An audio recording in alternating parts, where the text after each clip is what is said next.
Longsor di Banjarnegara, Jawa Tengah, 2 orang meninggal dan 27 orang belum ditemukan.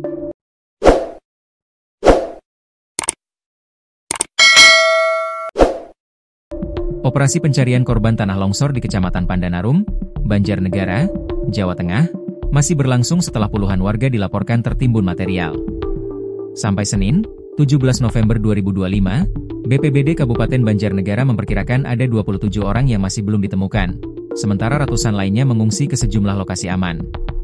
Tanah longsor terjadi pada Sabtu, 15 November 2025, sekitar pukul 16 WIB setelah hujan deras mengguyur desa Situkung dan sekitarnya. Tebing yang labil kemudian runtuh dan menimpa area pertanian serta mendekati permukiman warga. Tim SAR gabungan terus melakukan penyisiran di titik longsoran. Sebanyak 34 warga berhasil dievakuasi dari kawasan hutan di sekitar lokasi terdampak.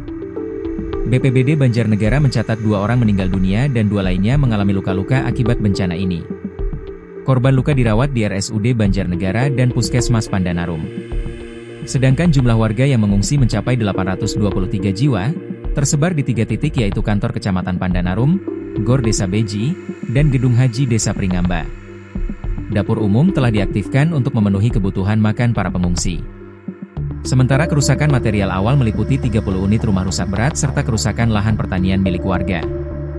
Sejauh ini pendataan lanjutan masih dilakukan. Dukungan kebutuhan dan imbauan keamanan Badan Nasional Penanggulangan Bencana, BNPB, dan BPBD setempat telah melakukan asesmen kebutuhan mendesak, meliputi makanan siap saji, air mineral, selimut, matras, higiene kit, dan family kit. Kepala Pusat Data, Informasi, dan Komunikasi Kebencanaan BNPB, Abdul Muhari meminta warga tetap berada di lokasi pengungsian hingga dinyatakan aman. BNPB mengimbau warga sekitar, khususnya di wilayah terdampak untuk selalu meningkatkan kewaspadaan terhadap potensi risiko longsor susulan atau banjir bandang, katanya dalam keterangan tertulis, Senin, 17 November 2025.